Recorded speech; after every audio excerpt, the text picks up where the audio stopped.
We're live. Okay.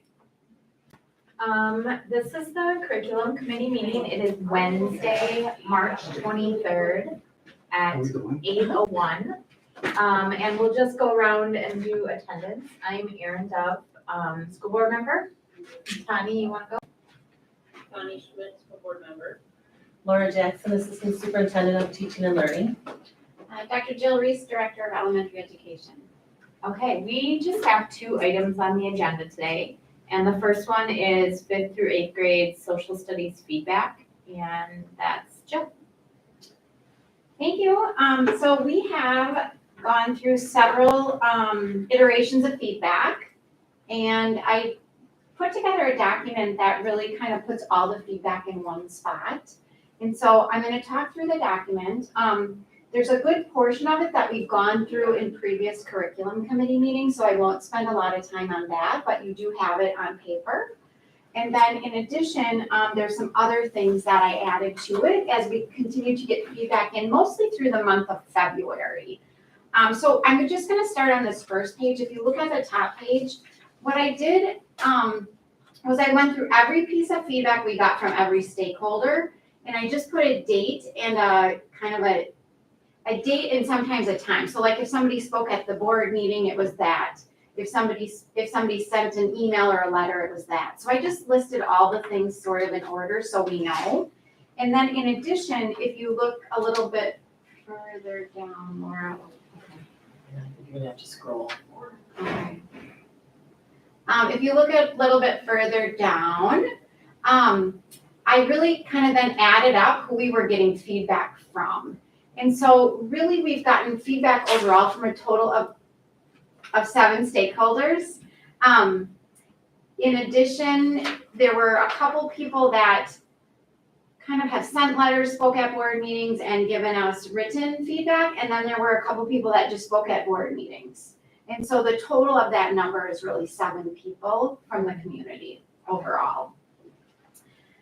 So then if I go through this document, it's quite lengthy, so I'm going to kind of just scroll through these top pieces here, list the dates and specific comments. I did not change any of the comments, even if there were typos or anything in that. I did not adjust any of that. I just brought it over as is, and then did some further investigation into those.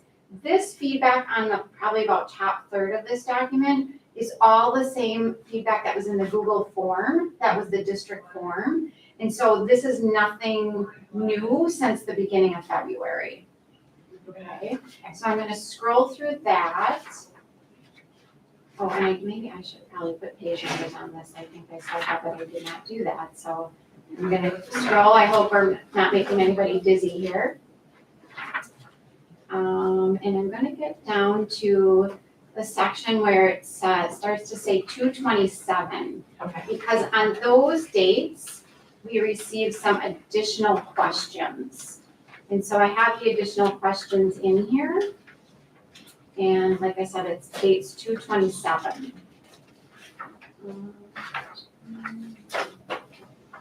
This is where I need my glasses. You're still on You're on 22. Yeah, thank you. I know it's long. Tuesday. All right. I'm gonna go a little bit faster. I'm trying not to make anybody get dizzy here. Oh, there we go. Okay. One more. Okay. Right there, Okay, exactly. awesome. Okay, so on February 27th, we received a set of 19 questions from one of our community stakeholders. And a lot of these questions centered on not necessarily curricular things, but more technical things like cost and things like that. And they're really good questions that a lot of people probably want to know. So I went through and kind of investigated all of them and put all of the answers in here. So I'm just going to walk through those, and then if you guys have questions, please ask or stop me if you have questions along the way. Okay. Okay, so the first one is what specific criteria were used in making the decision regardless of who made it? So I just really talked through in the investigation how we developed the criteria we developed through the curriculum and instruction department and technology, because there's specific things in an RFP, which is a request for purchase, that we have to know it's going to fit our system digitally, it's going to meet the needs of our kids vertically, things like that. So we put together that set of questions that we put in the RFP for people to answer. Part of it too is we wanted to make sure we were very adamant that it had to be standards aligned with the Wisconsin standards and those things. So all of those were questions that were set up in the RFP. And then what happens is vendors, we send out the RFP, vendors put their stuff in, and then we go through them and rate the RFPs. And so we rated the RFP responses, and then we brought in from there 4 vendors. Okay, and you set up kind of that, you do that pre-work before the RFP so that anything that you get back is valid and relevant to how we can use it here. So you're kind of skipping a step. You know, if you send out an RFP and you get a dozen responses, but half of them don't even work. Correct. Okay. And we did have 6 people.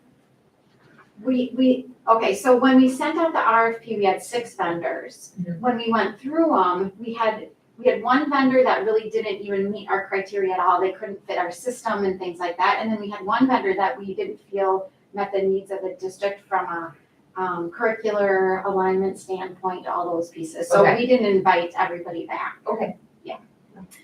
So of those 4 vendors then, part of that process is then having the teachers be part of that too. So once we kind of narrowed it down to those 4, we set up nights where, 2 nights, I'm trying to remember. It was 2 nights. 2 separate nights because 2 each night. each vendor got an hour to present. Okay. And so they have a variety of things they can do. They can show their products, they can talk about the curricular pieces, whatever they can do in an hour. So we had the teachers then had another rating scale, and they rated all the vendors as they came in and viewed the resource. And these were invited to all teachers that teach All social 5 studies social in studies 5th grade. teachers. Okay. Yeah.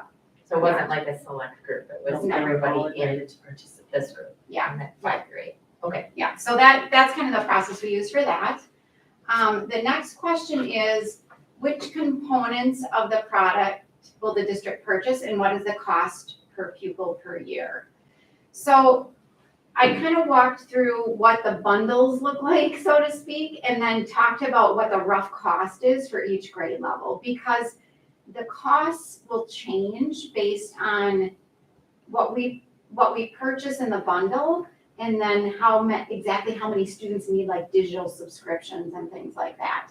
And so right now, we gave them rough numbers. And so if we get to the point where we're going to bring this in, we would give them exact numbers and we would have a little bit of adjustment in the price. Okay. So then Dr. Reed, yes, the numbers in your answer, are those per year? Is it like, what kind of model does the publisher use? Is it a one-time purchase price or is it a annual maintenance price? yeah, that's a really good question. So the numbers that are in here are for a 3-year subscription. Okay. We had them, go ahead. So that, for example, the $68 for grade 5, that's spread out, the $68 is spread out over 3 years or $68 per year? $68 per year for that, maintain for that 3 years. Okay, so they can adjust it up during that 3-year contract. Correct. Okay. Yeah, so it stays static during that contract. So part of this goes into this kind of negotiations too. We could say, so they also gave us 6-year pricing. And then we could say, we just want to purchase for 1 year, and what would the cost be for 1 year? Because we were going to try it out and then look at it again and, go forward. So they give you options, but this was in the RFP, we asked them for 3-year and 6-year pricing. So this is the 3-year pricing. Okay. Then which pieces will parents have access to, considering content, exercises, and assessments? Which pieces will the public have access to? So in regards to the digital platform, parents will have access to the scores. Obviously, scores and grades in Skyward, that's something that we've had available for quite a while. But then in the digital platform, students have like a login, and parents certainly can log in with their kids and see what they're working on, what questions they're answering, what kind of assignments they're given, things like that, so they would have access to that. Any public documents like additional lesson plans we develop or like curricular scope and sequence that we develop would be put on our district website, so they would be publicly accessible for anybody to see. So there are certain requirements about what's publicly accessible, which includes the unit titles, the standards alignment, how students are assessed, not the actual assessment. You can imagine that we don't put the assessment that they're gonna take out there publicly accessible. Those things will be out there, but the title of the text. The information, Jill, Dr. Jill, excuse me, I just wanted to check, do you recall if this particular resource that we're talking about has a Canvas cartridge? It does. So what that means when it has a Canvas cartridge is that students will be able to access it through their Canvas page. Parents who also utilize the Canvas for accessing their information on their student and what their student's doing or the student calendar will be able to access it that way as well. Okay. And that's a good point because that's also one of the reasons the teachers really like this resource so much because it matches with like the Canvas platform we have. It offers lots of opportunities for some of the adjustments with reading levels and things we've talked about before, but that Canvas piece is one of the pieces that they really enjoy. I mean, I think that's really critical going forward after COVID because everything, as much as possible was put in Canvas so that kids could access it whenever, wherever. And so I think that's great. Okay. On the assessment note too, so in that digital platform and in Canvas, the assessments will be in there. So if a parent really wanted to see what the assessment was in those platforms, they certainly could see it. We wouldn't publicly put those assessments like on our district website or anything like that, but people have access to see those things. Yeah. Okay. Then the next one is, what is the subject matter layout for each grade level? So I know we've talked about this a lot, and this is the layout of the books that would be purchased and put into each grade level. So 8th grade is United States History, Voices and Perspectives. 7th grade is World History, Voices and Perspectives. 6th grade is Geography. And 5th grade is US History, Making a New Nation. So that's the layout from the company.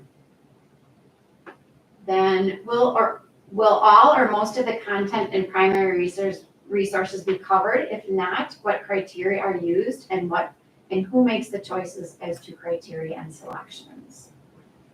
So our attempt is really to use the primary resources to the fullest. Each lesson plan really provides a sample of actions that are standards aligned. And this gets into the whole 45-minute lesson plan piece. So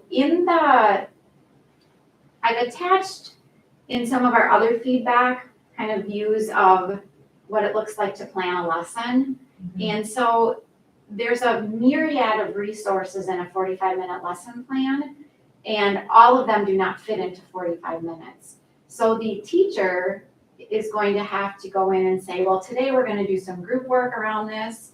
I'm going to start with a teaching point. We're going to do some group work. We're going to do some individual practice, and then I'm going to do a wrap up or whatever those pieces look like. The cool thing about it is within that 45-minute layout, it's usually 2 pages long of information. They have a myriad of things that all meet the standards. So everything they pick in there meets the standards that they're trying to get across for that lesson. So even if they decide today's going to be small groups, then it's still, whatever they're working on in small groups is still meeting the standard. And that's the cool part about the platform. And the real beauty of that is, think about needing to scaffold your students up to meet that standard, but students being at different places or coming in with different background experiences, having that so that the teacher can select what the students need that day to meet that standard is beautiful. Yeah. And I think we've touched on this before, and maybe we'll get into it a little more as we keep going, but when we're talking about the teachers can build their lesson plans, they are building it from the resource that we approve, right? It's just everything presented. If you're teaching all of it, maybe it takes 2 hours and they don't have 2 hours. Correct. So it's just picking, like, we're gonna do, like you said, a small group activity, or we're gonna do, a debate or an inflection or whatever that is, but it's all within the resource that we're looking at. Exactly. Okay. And, Oh, go ahead, Tina. hi, thank you, Erin. And just to confirm, what they're working from now is not like that. I guess, could you just for contrast, can you explain what they're working from now without this in place? Sure, so the 7th grade teachers, if you recall a little, I think it was in 2019, we revised them to using the big World History Project. They had been using Big History, and it was revised that they were using the World History Project. So from the World History Project, they, as their primary resource, they have taken that and adapted very specific lessons. And again, the World History Project more than covers a full year of instruction, and they have had to select that down. And so they've taken that and then developed their units around that World History Project. It doesn't have the same plethora of content aligned to that specific standard that this text and resource does. Let's summarize that. And so, if that's just for world history, does that mean that the other,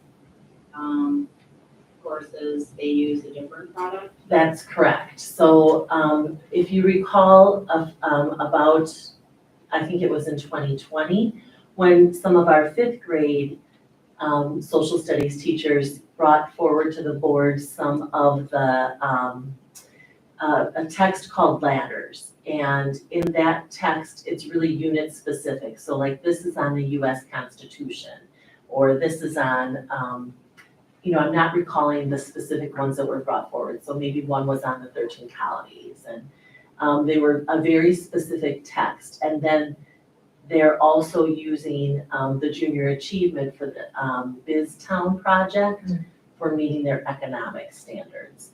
So those are a couple of different resources that 5th grade is using. And And we're still then, using the junior achievement BizTown, right? correct, that's still Going very forward. place to go. Okay. Okay, just making sure, because that's Yeah. very popular. Yes, Yes, it is. it is, yes. It's a great connection with our community as well, with the community and the school, so. Okay, yeah, it'd be nice to highlight the things that we're keeping, that are, Continuing forward. And particularly that one, because that, again, there's so much engagement with our community and our students in that. They get they learn a lot in the economics unit on that. Good? Yes. Okay.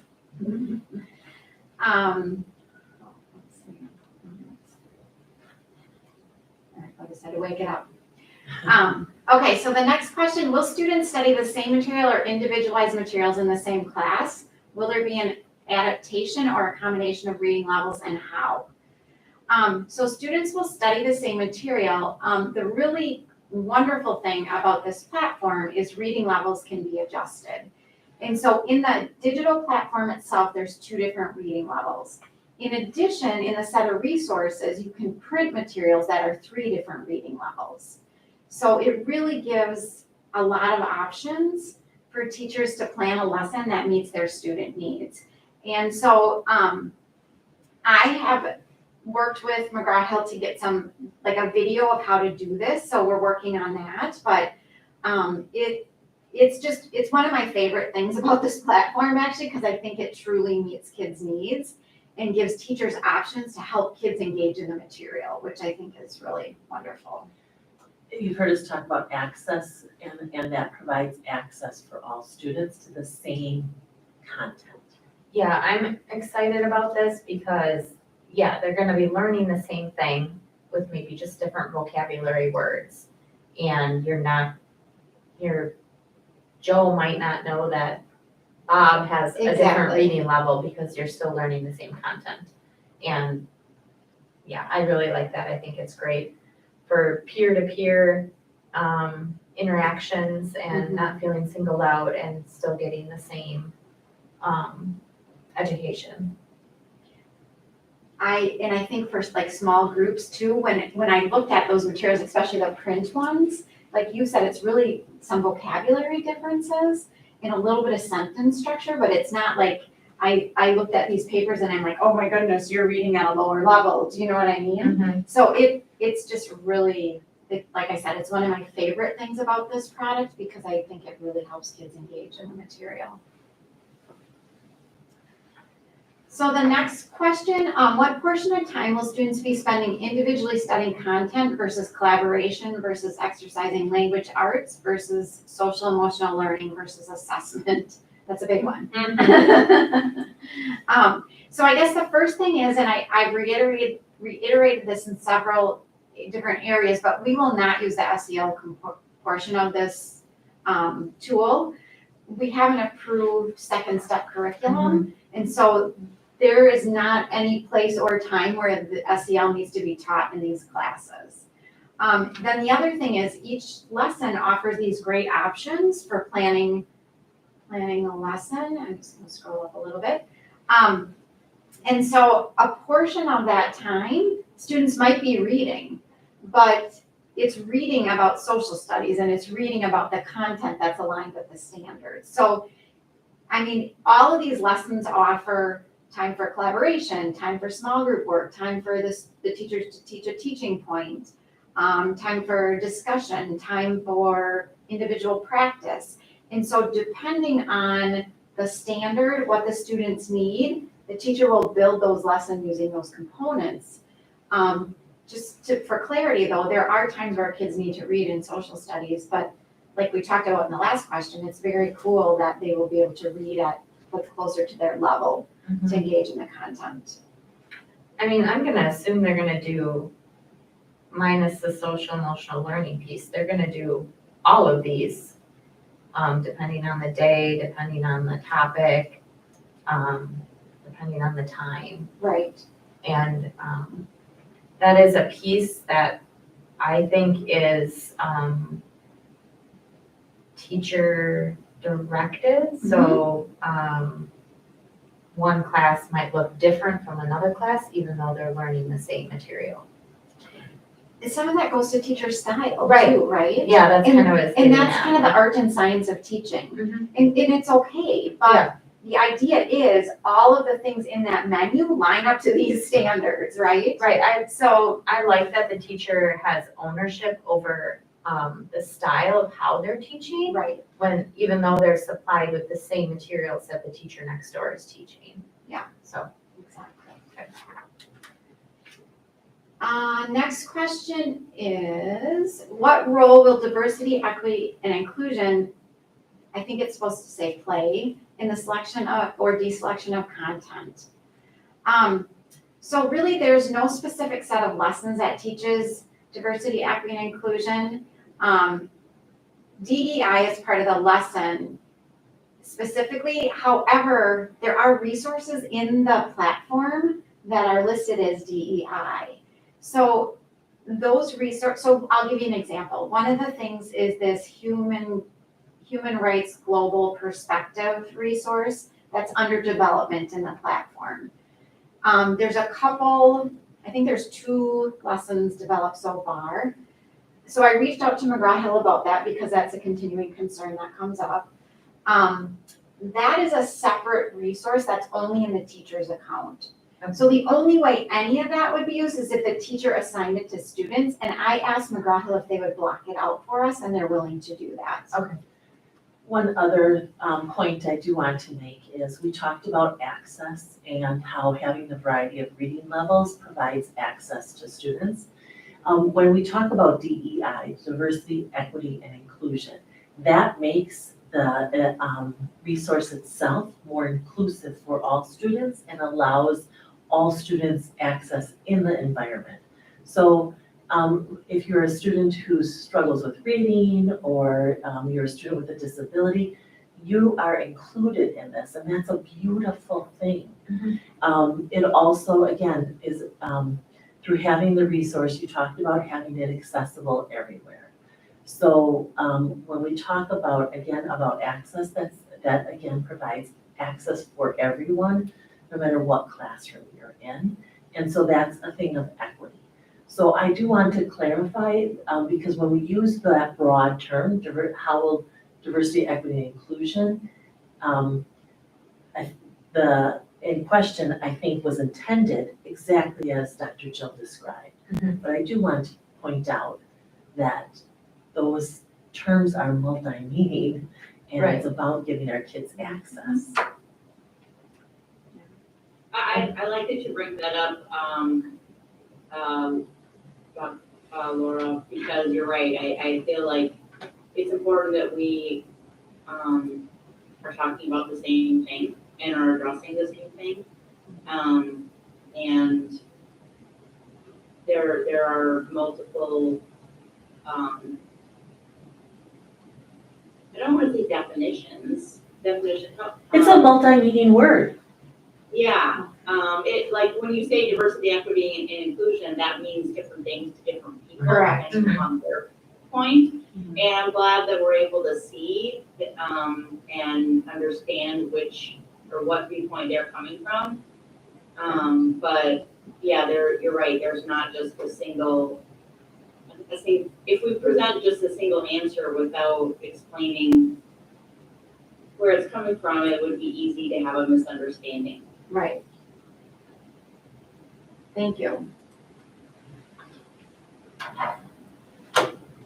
Okay, so our next one is, okay. How will bias be avoided on things like slavery, climate change, globalism, religion, etc.? So this is sort of a tricky question just because those things can be hot buttons for people, right? So we all really just understanding that we all bring internal bias to the table, but overall, we really, in bringing forward an aligned curriculum, we want our students to be able to think, and we want our students to have multiple viewpoints so they can make informed decisions about feedback, about stance on things like that. So we are not in any way, shape, or form trying to say you have to think this way or you have to do this. But we are trying to give students an opportunity to view multiple viewpoints so they can see different sides of issues and topics. And that's really the goal of this. It's not to say, if you're religious, you need to think this thing. If you're not about climate change, you're a terrible person. Any of those things. We're not trying to shape students into having a certain opinion about things, but give them exposure to lots of things. No, I appreciate that. Tani's opinion on one of these things is different than my opinion on one of those things, and for all of us. I think our job is to supply our students with the information on the what's and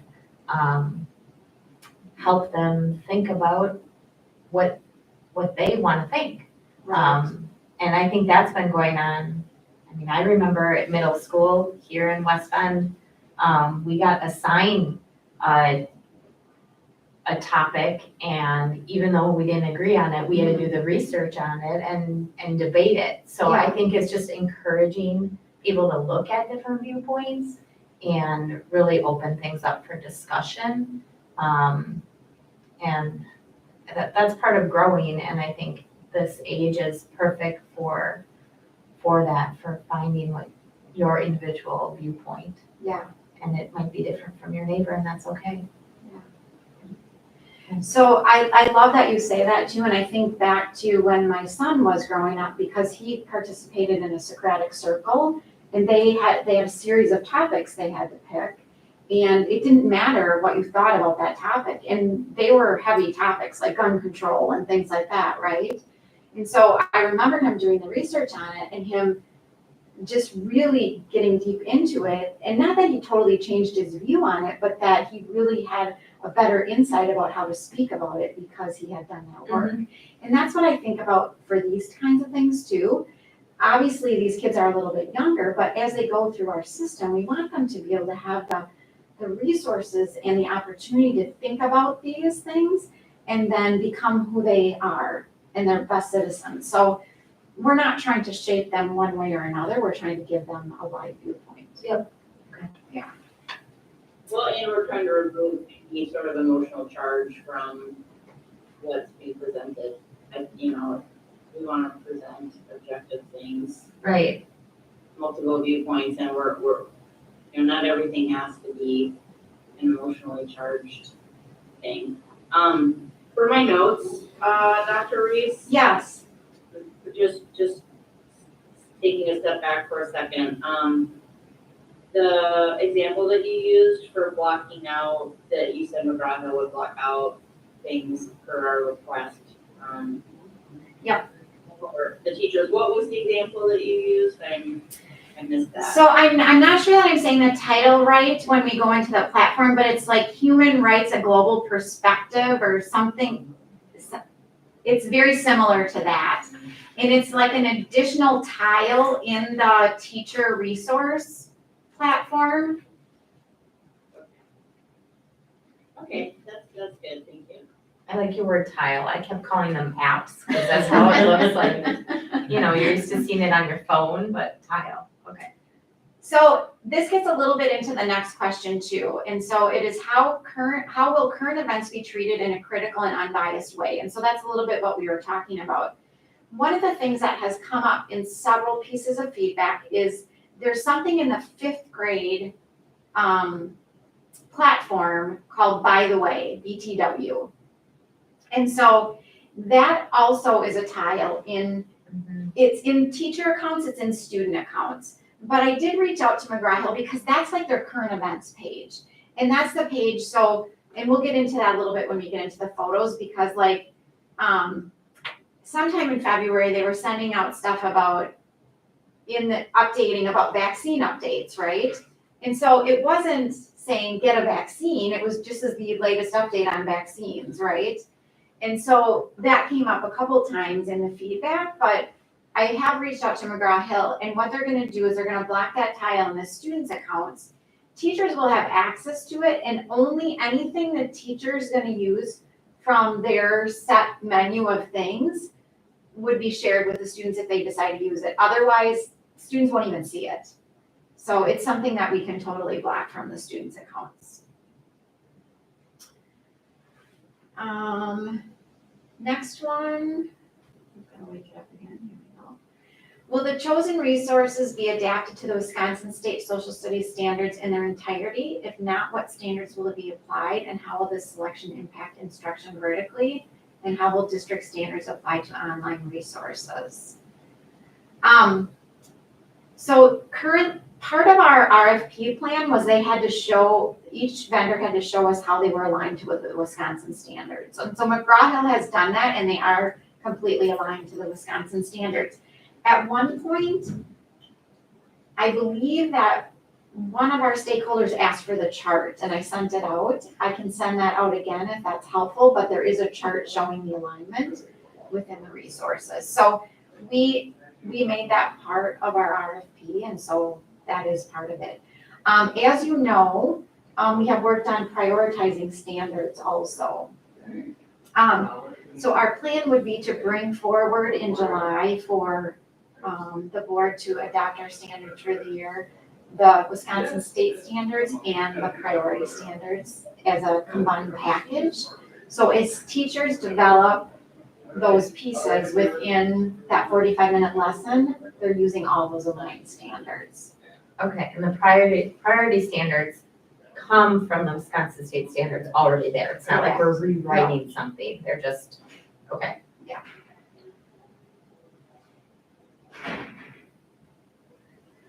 So the next question is, who will have access to the smart book and how will it be used to gather and use data with students? So the Smart Book is new and it's actually, the more I found out about it, it's not even finished yet. So it was something that's gonna be coming out this spring or next fall. It's in the teacher queue and it's an online resource for the teachers to see like student assignments, see how students are progressing, things like that. It's not necessarily, like something the parents would log into or the students would log into, but the teacher could send assignments from there and things like that. Is that similar to like a Canvas or? It's like a grade book or a, It's- like a So would- completion thing. Yeah. Would we even want to use that with having Canvas and Skyward? Like, would That's this a just good be question. another thing? Yeah, that's a good question and I can ask them because so they're a big Canvas product, right? They combine with Canvas already. Mhm. So I think this is still under development, so I'm not sure that they even know that. And so I asked them, when that's ready, can we just talk about it Okay. and figure out how to use it or not use it? Because I don't know, I said to our rep, I don't even know that we need it. I also just But- wouldn't want another piece for teachers to Right. have to do. Like, oh, we have to update Smart Book and Canvas and Skyward and, Yeah, they should, okay. I mean, in a perfect world, they should all talk to each other Yes, and they should be, exactly. be the same thing, right? But like I said, it's not done yet, so when it's out, I told them I'd like to have a conversation with them about it. I think the reason behind this question is, we all know that all companies are doing as much data For sure. mining and everything as they can. Mhm. And, we understand that as a district that there needs to be a certain amount of collecting of information so that we can, process grades and share them with parents and all that. But I think parents are just concerned that they don't want the information leaving the district. Mhm. It's a global privacy issue. For sure. Yeah. And so I think that's where that comes from. And so is it possible for us to like say that we're opting out of any, So one of the pieces that we have in the system is a data privacy agreement, and it's quite intensive. And it talks about, in that data privacy agreement, how they have to share with us exactly how student data is not only used, how it's stored, how it's deleted, provide evidence of deletion. So if we had a 3-year contract and after 3 years we did something different, they have a certain amount of time according to the data privacy agreement to provide evidence of the elimination of student data. If we were to use the Smart Book, we supply our local student ID number. So it's not like a student's phone number or a student's address is in there. It's just a local number. It's not even the state ID number that identifies the student for the state of Wisconsin. It's just a West Bend number. And so that's how information goes in. But if this resource is selected, one of the pieces is the data privacy agreement signed and upheld. And I will say, the West Bend one is quite rigorous and Tim Harder was part of a statewide group that really worked on that intensely. And I do think, so I, having been in education long enough that we didn't have those, it's a strong document. And you look at things very closely. So it also looks at who are third-party people that might have access from McGraw Hill's side and has to identify if that exists and who that is and what they would have access to. okay. My business uses, I understand the importance of wanting to have information so you can help improve your own product.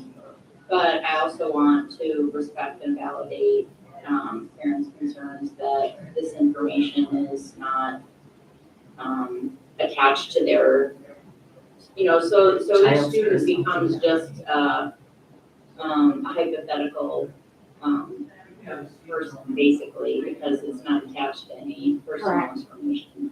So, I'm satisfied with that. I guess I just want to make sure that we're always coming from the perspective of parents and students' privacy first. So I want to always make clear that I'm glad that, I personally remember us, talking about the data privacy agreement, and I do think we have a good one in place. I think that we just need to remind, the community on regular intervals that that is still front of mind and that we're always going to be on top of that. That's where that comes from, that question, I think. Yeah, I think that's a good reminder, and I think at any point too, I would love to have Tim Harder just kind of bring back and talk about that, because I think he has the deepest knowledge of that and has worked really hard on making sure that we have good data privacy contracts and language and platforms for people. As we work with all these different systems in the district, they all go through that same piece. I So- would say he is a fierce protector of student data. Yeah, and so I can tell you that when I joined this district, I never had to have a 14-digit password before. And multiple two-factor identifications, but we do it on a regular basis, and he's very adamant about it, so it's good. Yeah, I think as far as we make our lists of things that any publisher has to go through, the West Bend hoops. Yeah. That they have to jump through. One of them is, what are your intentions with, our student information and how they can demonstrate that they are equally protective of it. So, Yeah, that's a good point. And we did have multiple questions on our RFP Okay. about data privacy and about those pieces. So the companies that we brought back had to answer appropriately, and Tim Harder also vetted those RFPs too. That's done on the front end. Yeah, 100%. So he actually helped me write that section. I used his language. He helped me write that section for the technology and digital components and data components. And then we worked on the curriculum section too. So it was a combination. All of those were front loaded into the RFP. And those two areas, the data privacy and the curriculum, are reasons things could be rejected and not considered. And that's why they're in there.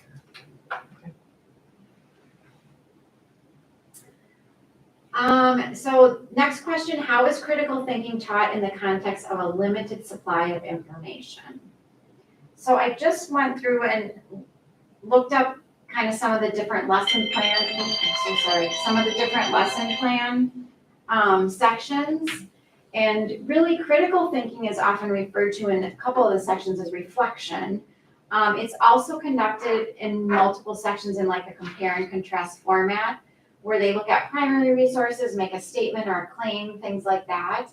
And then they kind of maybe build it into some of the responses they're giving. They talk about it in small groups. They might talk about it in a large discussion, things like that. So it's really offered in different ways, but the idea is that, like we've talked about, kids are given multiple resources to either research, talk about in small groups or whole group, and then bring back and have discussion about. So it's really offered in multiple formats. So it's just kind of woven into. Right. Okay.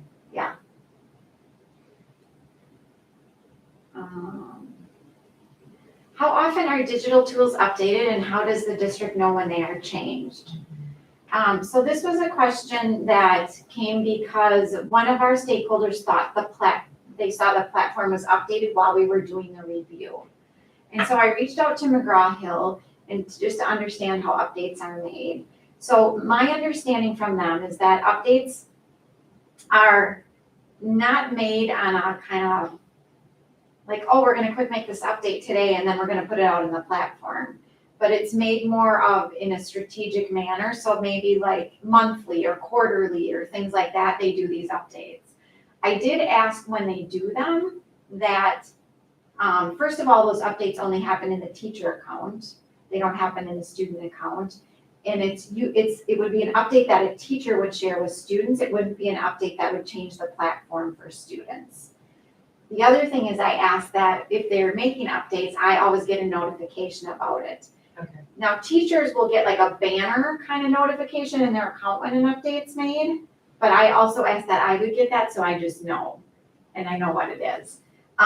Again, those updates are updates that would happen in the teacher resources that then teachers could share with students in a certain lesson or something like that, but they're not made in a regular basis at all in student accounts, and teachers get that banner. So.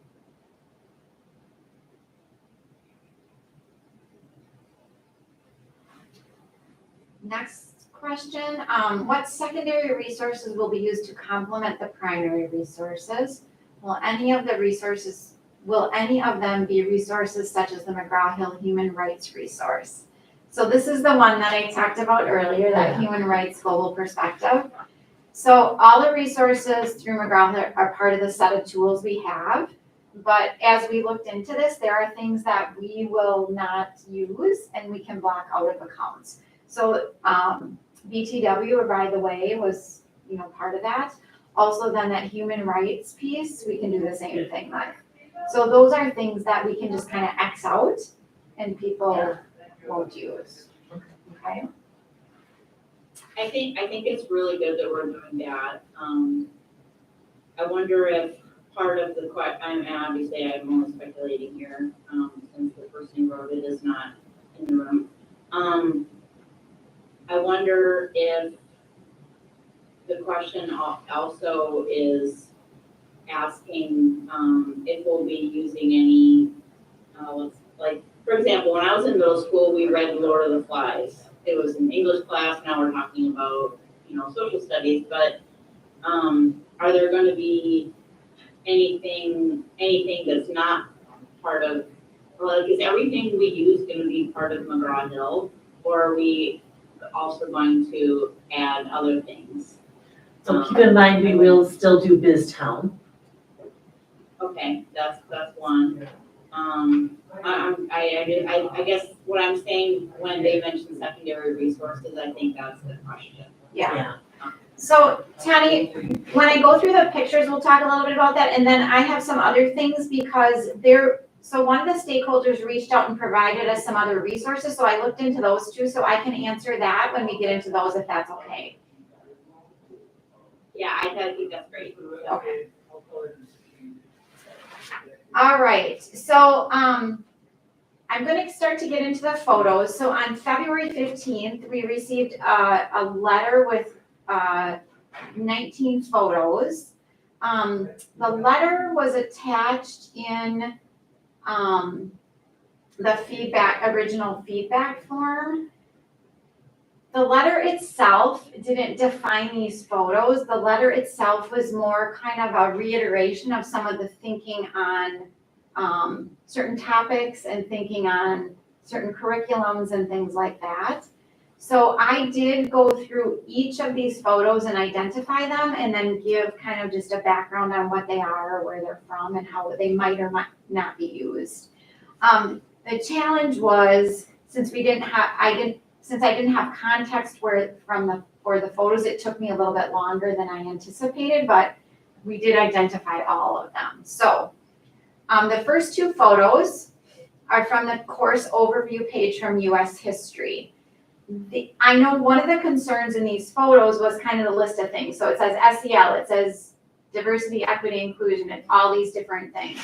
This is only in the teacher's account, and this is kind of how they go in and start to build a lesson. So again, there's things in there that they wouldn't use, and there's things in there that will be blocked out, right? And so this is just the overview page. Both of these are. questions on that? No. Okay. So this, what I believe was highlighted because of this word right here. And the feedback that I understood was that they were concerned that that word was in there and it wasn't defined. So we would build the definition into the lesson when they use that. That's a really kind of simple thing to do that would be easy for us to build in.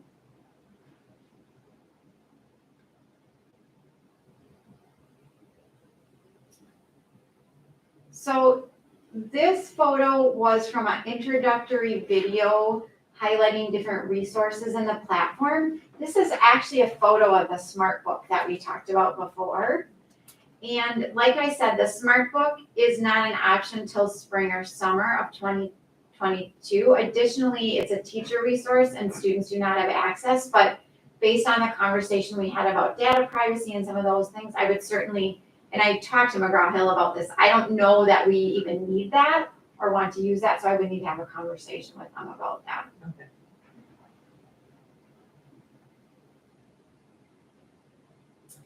So these three photos, photo 5, 6, and 7, are from the BTW, or by the way, blog for current events. Per the conversation I had with McGraw-Hill, we will block this resource. Teachers can see it, but it won't even be available in student accounts. Okay.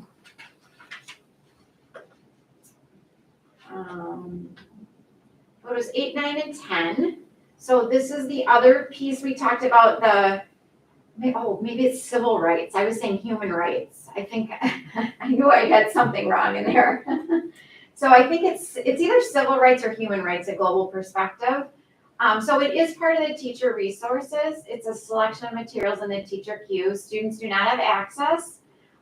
We understand the overall concerns and we won't use any controversial sections or we won't use this at all. We can block this.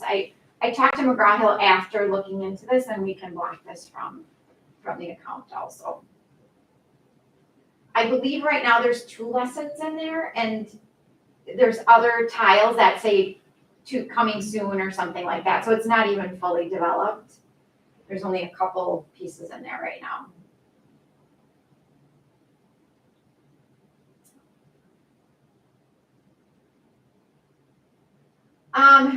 Photos 11 and 12 are from the World Geography student book. And so I wasn't quite sure what the concerns were or what we were getting at. So what I did was I just put some information from the lesson in there, just so people could see kind of what kind of questions the students were being asked and asked to reflect on. So it was lesson 1, and the essential question was, how do people adapt to their environment? And then the questions below got into then what the student would be asked to do with this lesson. So they would review vocabulary. Why might a refugee move to a new area? And then answer these guiding questions. And so describe briefly the 3 factors that have contributed to the Earth's constantly rising population. Determine central ideas. Why do more people live in some parts of the world than others?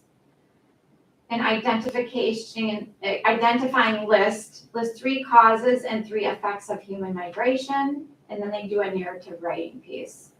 So imagine you have immigrated from your homeland and are now living in a different part of the world. Write a letter to an imaginary friend back in your home country, telling them, him or her, your reasons for moving and describing some experiences you had in your new location.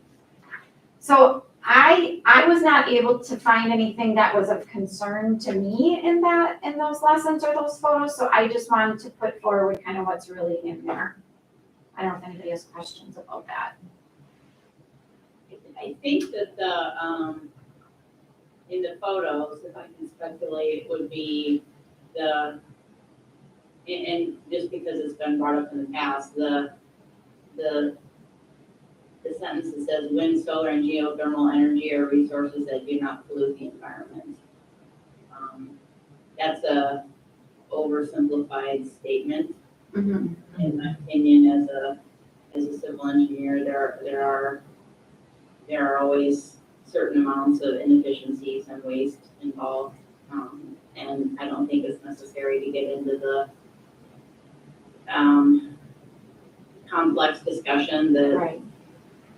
that I would have around that statement. I mean, they're cleaner, but they're not without, they're not completely clean.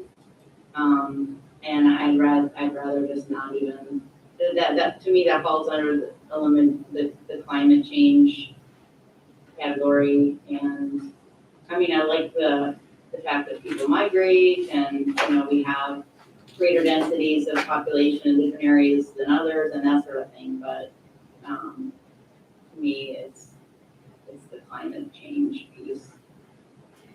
So Tanya, are you saying you believe that this is a lesson that we wouldn't teach, or what are you thinking? What I heard you say is the oversimplification of the language, to say that they don't cause pollution may not be accurate.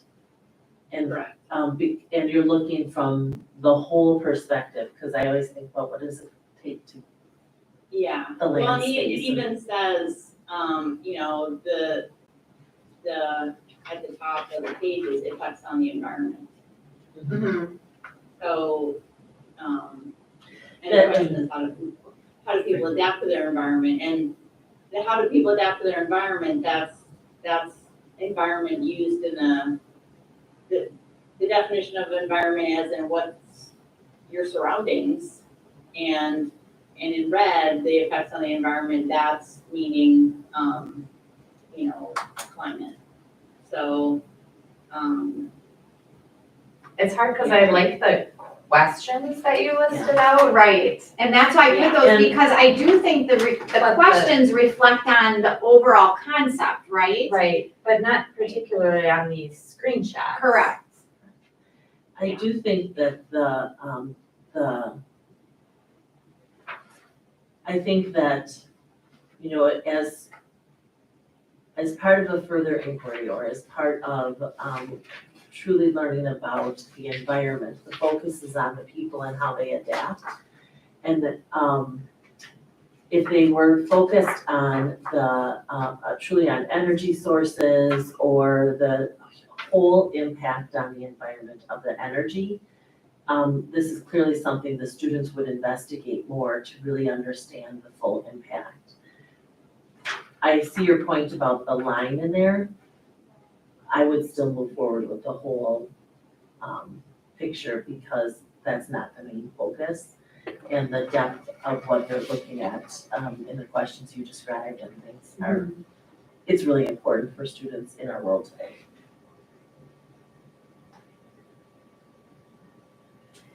So I'm gonna have to respectfully disagree with you. That's fine.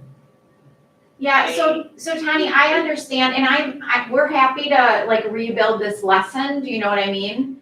Sure. Because if I think about the Wisconsin state standards, this lesson, the questions below meet the state standards. I don't know that I can say, so part of the state standards is human effects on the environment, right? So for this lesson to focus on, you know, specific things, it does kind of lead students in a certain way. So we certainly we could say, we're not assigning this reading, we're gonna rebuild this lesson and assign a different set of reading or something like that. Because I do think the questions below are questions that get at the standards. Are those questions directly from the information on these two screenshots, or is there more pieces to this? From what I could tell, there were more pieces. So that's my concern, I guess, is like, because I can't answer these questions based on the knowledge on these two screenshots. No, I know, and so, So I'm wondering if we can look at that further, and maybe Totally. it's just a matter of removing some of.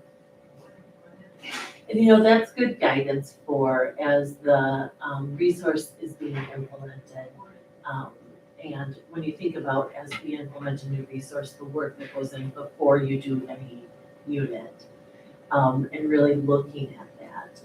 So, Tommy, the adaptation, as Dr. Jill described, and as Aaron Dove described, and as you indicated, could occur as you're doing the pre-planning before the unit implementation. And I think, typically in your first several years of implementation of a new resource, you're doing that. I would be happy to bring that back if you guys would like to look at that further. I can look at Yeah, I would the whole like to see lesson. because these are lesson questions, so I'd like to see what other pieces are in this lesson. Yeah, I can do that. I'm happy to do Because that. if I got these questions and I had to answer it from these 2 pages, I couldn't answer them. Correct. Do you want to look at the, specifically this lesson or the overall topic of human impact on nature?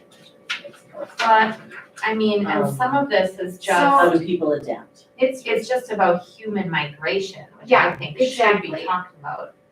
And you can migrate for many reasons, your environment could just be one of them, but, we're seeing this in the Ukraine right now, so I don't wanna shy away from these questions, I would just like to see what other information is in this lesson that would. Yeah, that I would be happy. I'd be happy to look up the entire lesson and all the components that go with it, and I can bring that back to like another meeting or whatever you guys need. Yeah, I'm happy to do that. I'd like to see more information on that. I think human migration is something we should be talking about. That's how we ended up here. So, Yes. And that's a core pillar of social studies. Right. and there's many reasons. It's your environment, it's a potato famine, it's war. Maybe we should Well, call it surroundings. Maybe we should call surroundings instead of environment. That would be. There we go, Tani. That's good. I will look up this lesson in its entirety and bring back the tools and resources that go with it so we can make a better decision about it. Okay, I would like Okay. that, yeah. And so that was specifically a 7th grade lesson. Correct. It is. Yep. Okay. Okay, so the next group. Okay, so the next group is, I have to tell you that this was the most difficult. The photo on the left-hand upper was the most difficult. It took me probably about 4 days to identify that photo, and I couldn't even identify it. I had McGraw-Hill help me and it took them like 3 days to find it too. So basically, this photo is from the research. These 3 photos are from the Research Companion for Grade 5 Impact Social Studies. Specifically, they explore impact today and after the chapter on the Civil War. The Research Companion is a hardcover print that is used for research for students. It's a book teachers can use for research. It is not a student book. And so we would not purchase that book. Oh, okay. Yeah, we don't necessarily need it. We don't have to have it. So it is something that would be in the teacher's queue, and it's a hard print copy book that comes along with the teacher's edition. We don't need it, so we wouldn't use it. Okay. What is a blanket, I feel like we've decided as a group that we don't want any, and this goes back to the SEL, evaluation of materials. Right. That we're gonna eliminate anything that, encourages anyone to start a movement or, I guess, what's the blanket statement we can make as far as how we know when we're gonna eliminate something? And in this case, it's organizing for change. There's just so many things that we teach that it doesn't make sense to spend time on this sort of thing. So what do you think is the best way to, So I appreciate that idea very much to say, here's the West Bend school district perspective on teaching, starting a movement or teaching activism or something like that.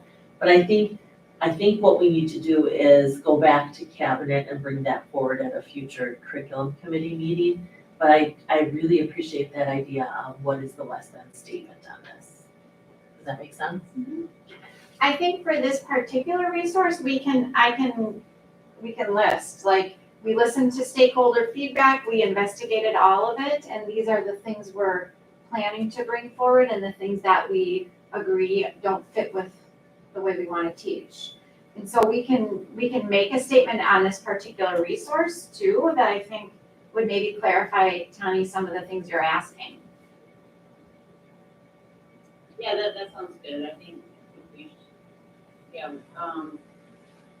because these questions aren't gonna go away. They're gonna Right. keep popping up, year over year. And it would be good for us to have a list that we can point to that we can show is like our set of guidelines for how we evaluate the resource.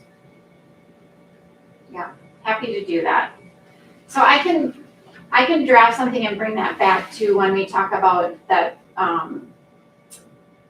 the other unit that I'm gonna work on. So I'd be happy to do that. The next set of photos are 16 and 17, photos of George Washington. So there was some specific concern about George Washington and some of the writing about him having slaves. And so I put in then the next box about what students don't see, because I think the concern was that there's like a possible answer in the box below that is what the teachers might see when they're having students respond in the inquiry journal. So I guessed that possible response was controversial, and I just want everybody to know that the students don't see that. The teachers see that as a possible answer kids might give, but it's not, it's just a possibility. So I don't know if you guys have any other concerns or feedback on that, but students don't see that. I think this kind of goes around critical thinking. I mean, this is a painting, it's a historical painting, so it's part of our history. And the question, I don't have my readers on, but I think it says, why do you think the artist chose to portray Washington and this scene in such a manner? That is asking for an opinion. And so I would assume that everyone would have a slightly different answer to that. He is considered an American hero. He did own slaves. Those are facts. Yep. So the student gets to choose why the painting looks like this. Correct. I don't know. I don't have any issue with that. And I personally don't, because I believe, like, if my guess is right and the concern is the possible answer, students never see that. That's only in the teacher account. And this does give students an opportunity to think. And one of the things that's come up several times is the idea of using primary resources, right? This is a primary resource. This is a historical, real painting.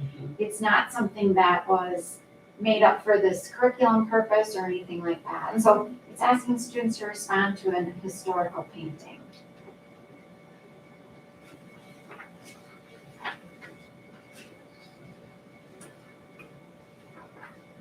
So the next photo is photo 18. This is a photo that shows the question. Okay, so there's a series of not a series of lessons, a series of questions around communism in one of the lessons. And so some of the feedback that we received, and some of this was in the very original feedback we received also, was there was a concern that communism was not pointed out in the resource as a bad thing. And so I went into the resource and just found where communism was listed and how it was described to students. And so it really, I put in the exact language that was used to kind of talk about communism in a way that says this is not the way we want to go, or this is not a way that we support, those kinds of things. But I put that in the original feedback. I put the same feedback in here because there was a time and place where one of the stakeholders said they thanked me for finding that and agreed that it did kind of answer that question. So I just reiterated that again. Well, and I think obviously, communism is a part of history and social studies, and I think the concern is, okay, how is it gonna be presented? So I think as long as we can demonstrate that we're trying to present it from an objective standpoint and not put any opinion or judgment behind it, then I'm okay with that. Thank you. Yeah, and the text presents all different kinds of governance. And just says what each type believed. And it's As direct an quotes from objective, people yeah. and. Okay. So, okay. Although I will say, I do like those lists that show which communist leaders have killed how many of their own population. That's pretty powerful Yeah. thing. For sure. Yeah, but So the last photo we had, and this one we've had a lot of conversation about. So this gets into the climate change. This is the photo 19, the Greta Thunberg. I did do a lot of investigation into this. I did attach documentation and some of our other feedback that we won't teach this lesson and that it won't be part of what we're teaching. I just, for my own kind of sanity, I attached some information I found out about Greta because I was not aware that she suffered from depression and was autistic. And so it was very interesting to me to find that out. I attached that if people want to see that, but yeah, we won't teach this part of the lesson. This gets into kind of climate change and all that, and we won't teach that. It's not necessary. We will not teach anything beyond chapter 18, I think. We'll get into that in kind of our next section, but I just wanted to be clear that the Greta piece is in that section and we won't use it. and that's also after 9/11. Correct. Falls under relatively current events. So the next piece I just have some notes that I want to talk through, so we can go back to you. All right. So I just have some notes I want to talk through and then answer any questions. So the first thing is, we received, and Tanya, I believe you even asked this at a board meeting. You had said to anybody, if you have other resources that you want to send us to look into, please do that. And so I think a day or two before that, we had received an email from one of our stakeholders that had 3 resources listed in it. So I spent some time going through all of them, and I just want to talk about kind of what I found out and how we could or couldn't use parts of those resources, if that's okay. So the first one is we received from a stakeholder connection to core knowledge, history, and geography sequence. So I did look heavily into that, and it's interesting because I have received that resource a number of times from a number of different stakeholders. That is probably, of the resources we received, the most like curriculum-centered resource. I peeked at these two, it seemed the Yeah. most structured. Right. Yeah. Okay. So, overall, the history and geography sequence is offered for grades 3 through 6, and then grades 7 and 8 is separate resources. The resources, one of my concerns about the resources is it specifically states if you find areas in there that don't match your state standards, then you need to go through a process and align them to your state standards. And so part of our RFP was to make sure the resources were aligned. This really is not, and it's not to any state. And so really they're saying, if you bring this in, you're gonna need to do that work to align things and adjust things and things like that. And that's all fine and good, but at this point we're at, with a bigger district, that's a bigger challenge. So just for awareness. Grade 7 and 8 is listed as, oh, go ahead, I'm sorry. I think the best way to state that is that it's too broad. Mhm. It's a starting point that that's so far, we're so far, I don't know how to put this. Yeah, we're trying to, yeah, it's just too broad. It's just too broad.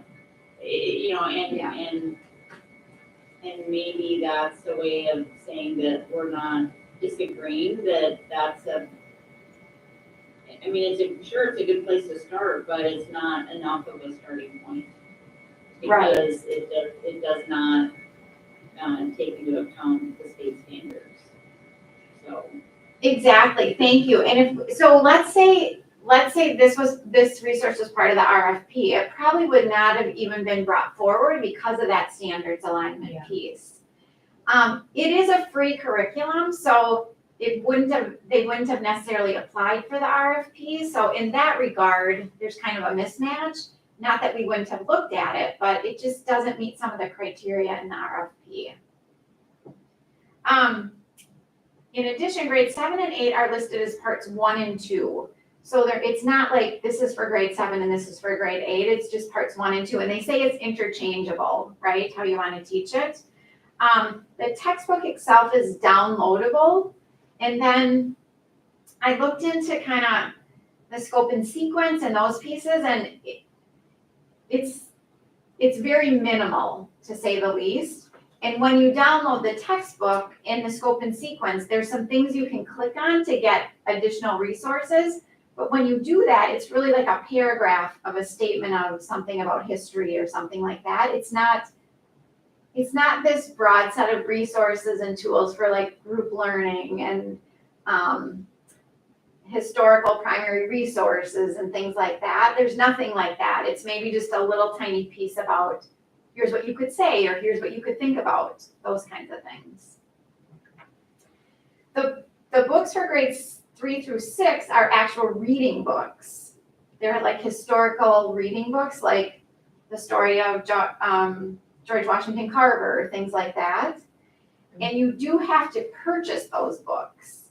So they're housed then in a digital platform that kind of puts like a bookshelf together for teachers of the books they have.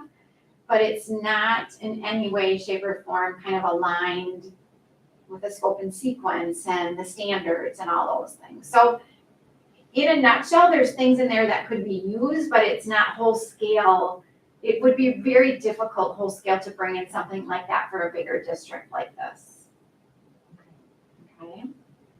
I would also think that it would be a lot more expensive too, to be purchasing each resource separately, and I would, I mean, it's just an assumption, but it stands to reason that the cost per student would be much higher if we resourced everything out so piecemeal. Right, and they don't, honestly, they don't list the course on their website. You have to reach out for pricing, right? And I didn't do that, but yeah, you have to reach out and you have to purchase a subscription. Okay. Yeah.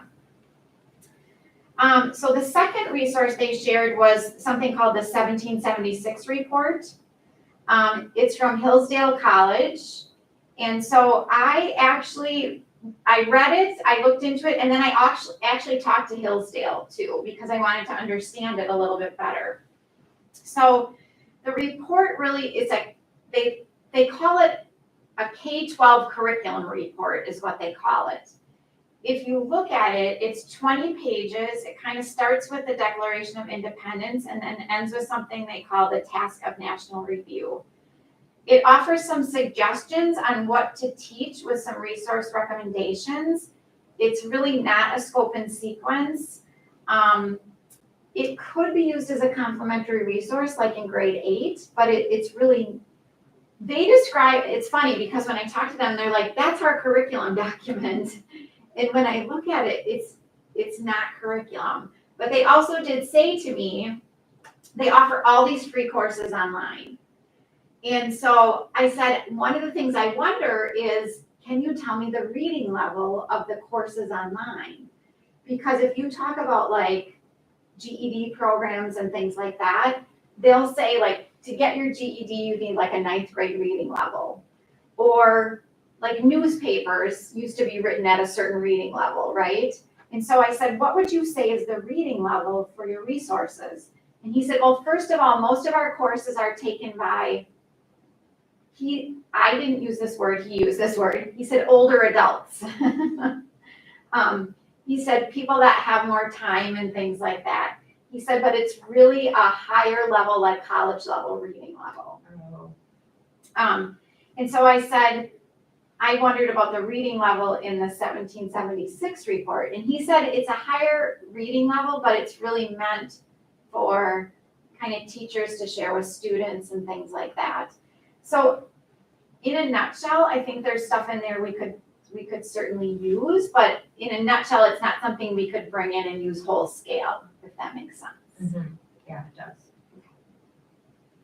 And if we did bring it in, it would have to be at a higher, I mean, we're not doing this for 5th graders. No, I based on mean, that. I would see that maybe as a resource for high school teachers or something, right? I wouldn't even see that as a resource for middle school because some of the feedback we have right now and some of the resource we're using is the reading level's too high and we can't adjust it for kids, right?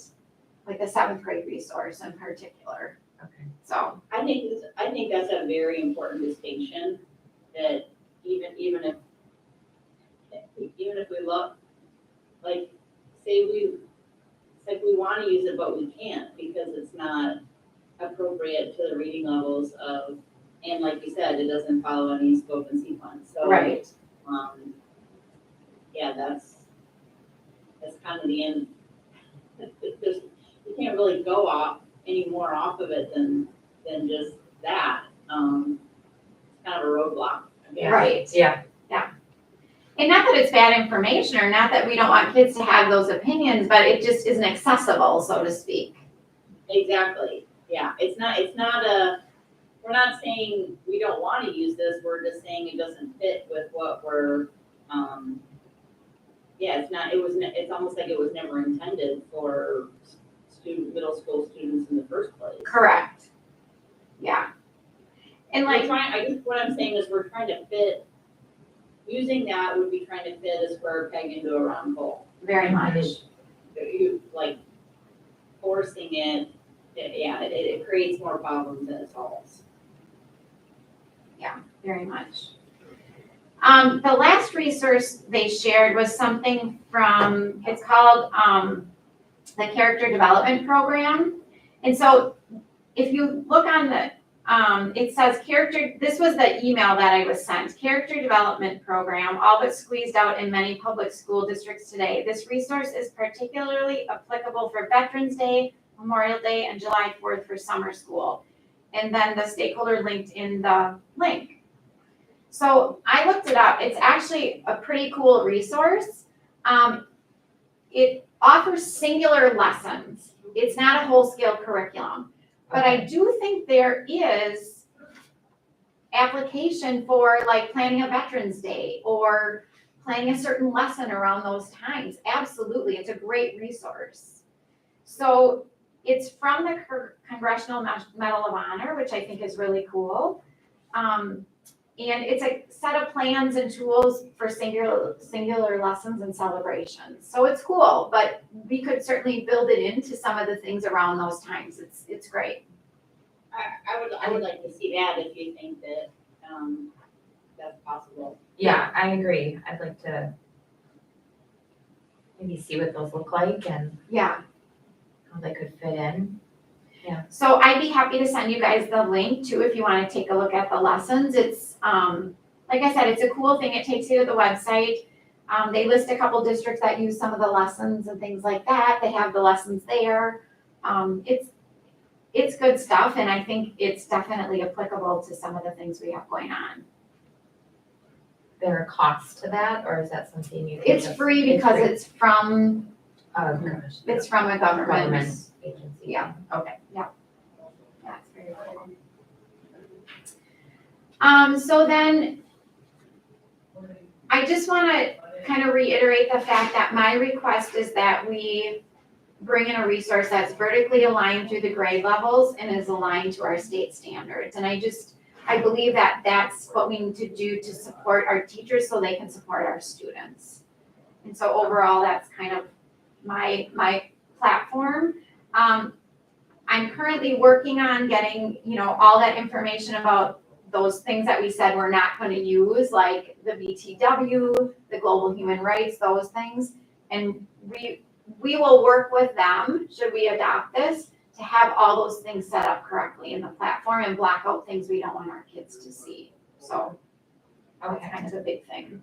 so can we kind of talk next steps? Yeah, Yeah, like what you mentioned, like to verify that the BTW can be blocked out and the civil/human rights. Yeah.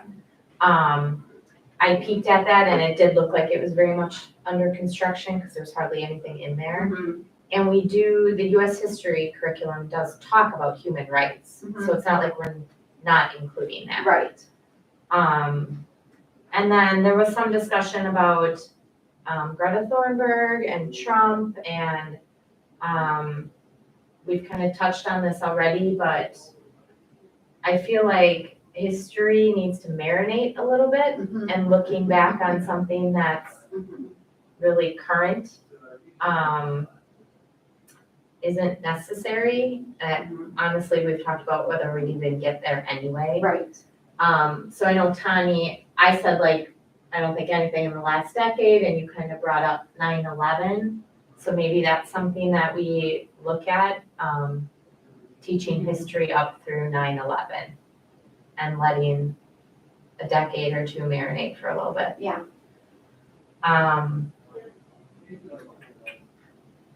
And then you were gonna get us more information around the human migration environment. Yeah, that other lesson that we talked about, yes, Yeah. I will do that. And then you mentioned this too, but talking through maybe a video of what a lesson plan could look like, and reiterating that building a lesson comes from the resource, this resource. Am I missing anything?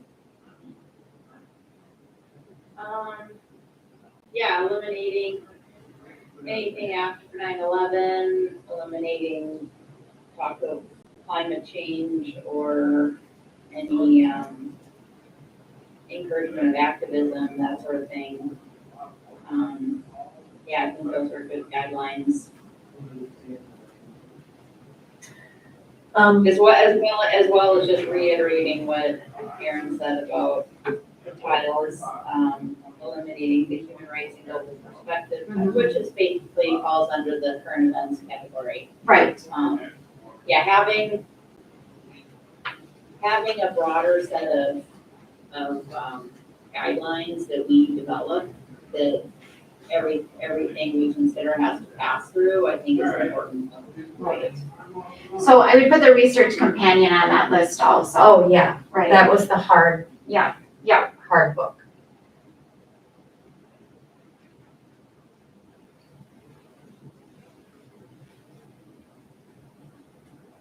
So with all those asks, yeah.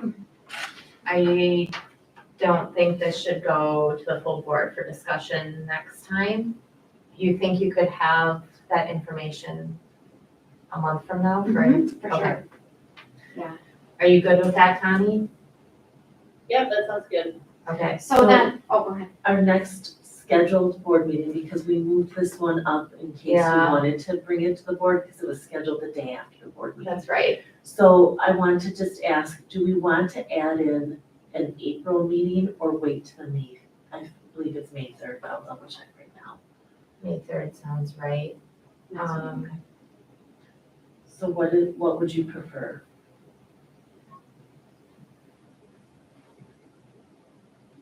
I think that the Yeah. April 5th is too soon from now, it's less than 2 weeks away.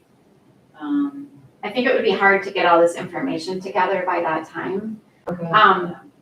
I'm fine with waiting till May. I don't think we can, so in interest of the teachers and purchase and getting this ready for the new Right. school year, I don't think we can go past May. So I just want you to be aware of that. I totally understand if you want to go a different direction and we need to start over or do something different, but if we're going to go with this, I think May is about the latest we can go. Okay. May 3rd is Well, you- curriculum committee, May so- 7th, May 9th is board meeting. I have, Okay. board meetings, I have board meetings May 3rd and May 10th, that I have to be out of town for. What do you think about having our next curriculum meeting on April 26th or 27th? Since that's about a month away from right now. Yeah. The Human Growth and Advisory Committee will still be in process. We would on May 3rd as well, but that would be the last meeting.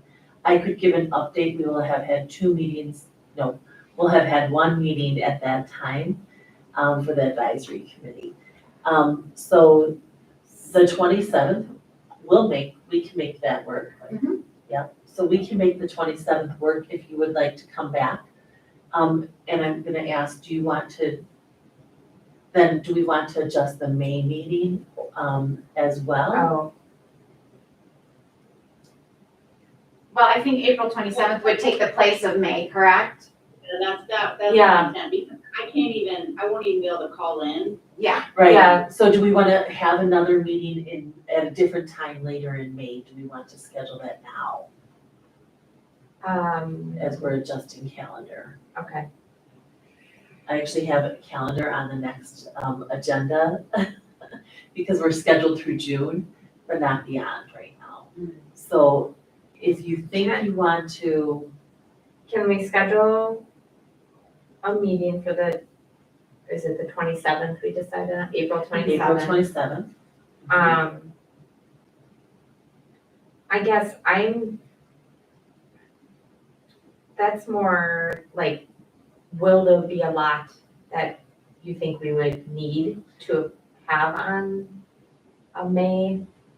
Like, do you think we need to hold another one?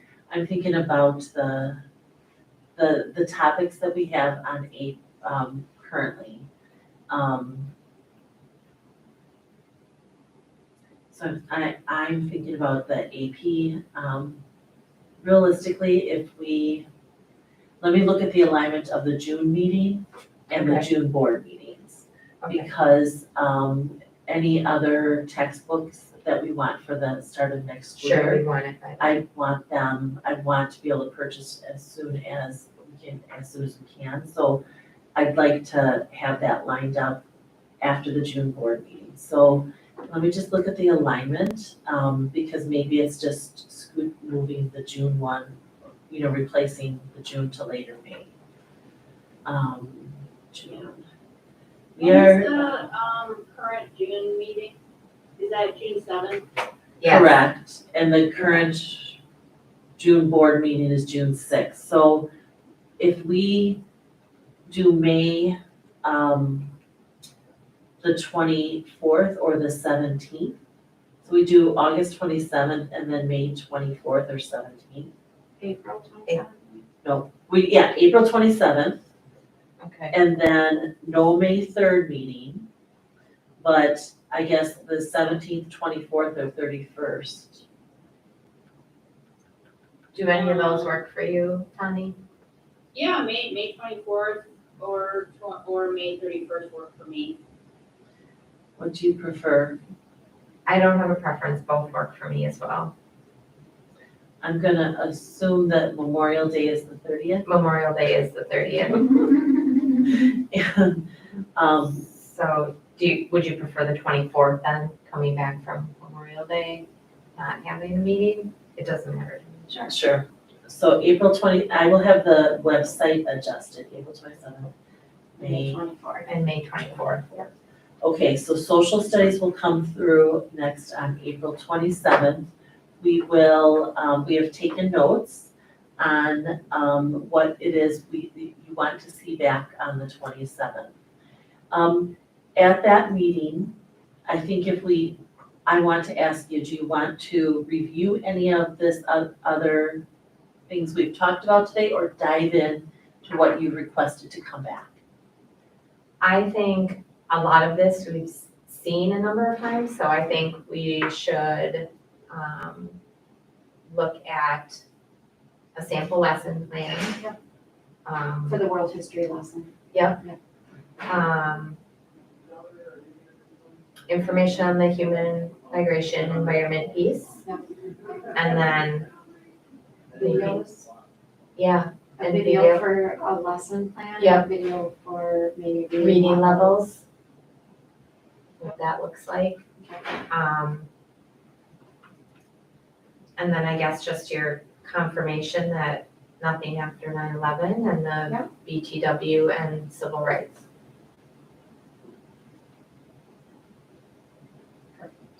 So I don't think we have to revisit all the other things that, The other 37 pages? Yeah. Okay.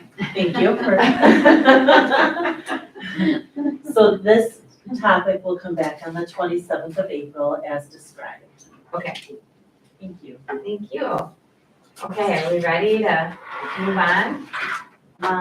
Advanced placement textbook review process. Yes, so we have a number of our advanced placement courses are all aligned with the College Board and approved by the College Board to be approved AP courses and to be able to say these are approved AP courses.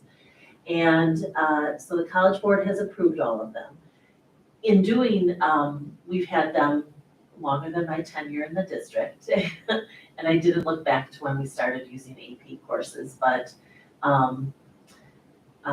at least in the 90s, we were already using them. I would venture to say we went back to the 80s, but regardless, we try very hard to stay current, and a number of our teachers are very active in making sure that they understand how the tests are scored, the AP tests themselves, making sure that they understand really all of the nuances of the goals of the AP courses.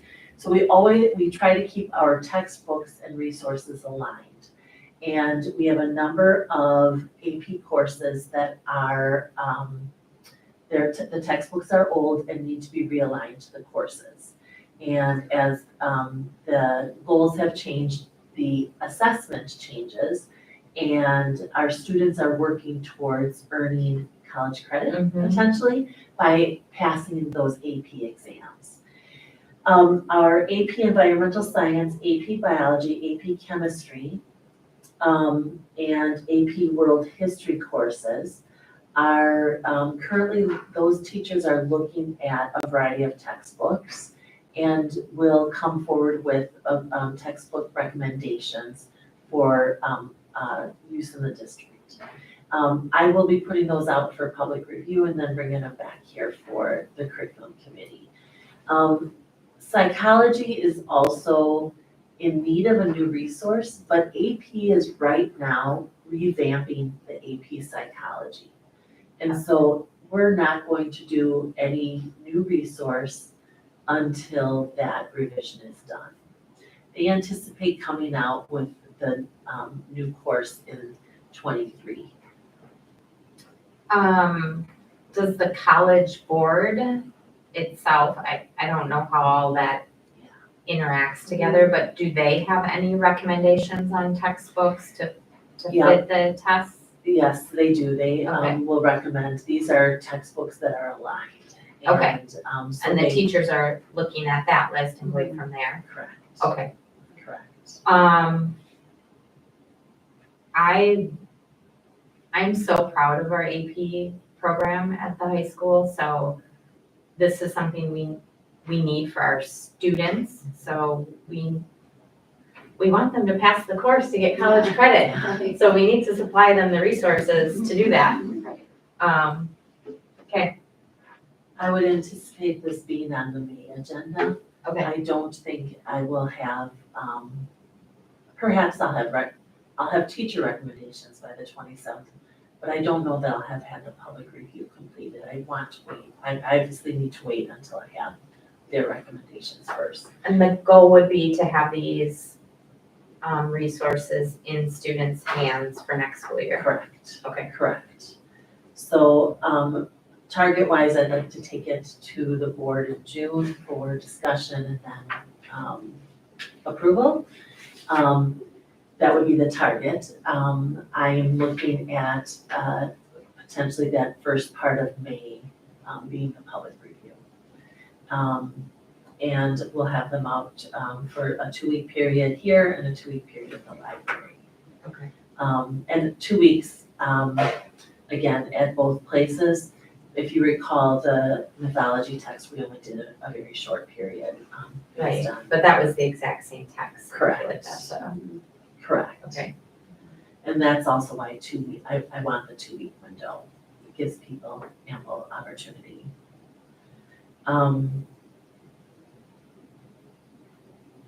Any questions about that? I don't. Tanya, you have anything? I would expect for the next several years, we'll have, for A bunch of these a bunch, rotating? yeah, correct. Okay. And, I would expect for the next 2, this year and the next following 2, we'll have some AP courses coming through. This is kind of off topic, I guess, but I'd love to hear how much money kids saved in college by taking an AP course and. Oh, I love that. I love that. Yeah, that's the number we should be tracking. So part of that depends on what college they end up at. Right, I know, I've But just we taken can a look nice at how average, many- a yes. state school average, Yeah. I don't know. I wanna see it full. If you're going to Marquette and saving like Yeah, $5,000, we need to, I don't care if it skews the number upwards, it's true. Yeah, my son took 19 credits with him to lacrosse. Wow. So, Yeah, so then he's now taking classes as a sophomore. Correct. He registered, so after his first semester, he was registering with second semester sophomores. Yeah. So you get your And you get pick, your you don't- classes. You don't have to have an 8 AM. Right. That Yeah, was a that's huge fantastic. Or Yeah. also maybe like the number of students that get to do that sort of thing. Yeah. Yeah. Yeah. I like that. Yeah, oh, that'd be fantastic. So one of the, things I had on here is, I will bring data on how many students pass with a 3, a 4, or 5, because that also can determine how many credits you earn at the college, as if you have a 3, a 4, or a 5. Oh, okay. And it just depends on that institution. So I will bring forward data on our pass rates at those levels. Is there any other data that you'd like on these AP courses when I bring that forward?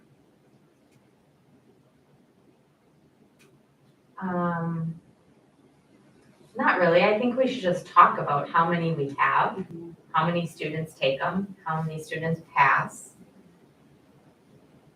I know we don't have the college data yet, but that's something we should think about. I like numbers like that.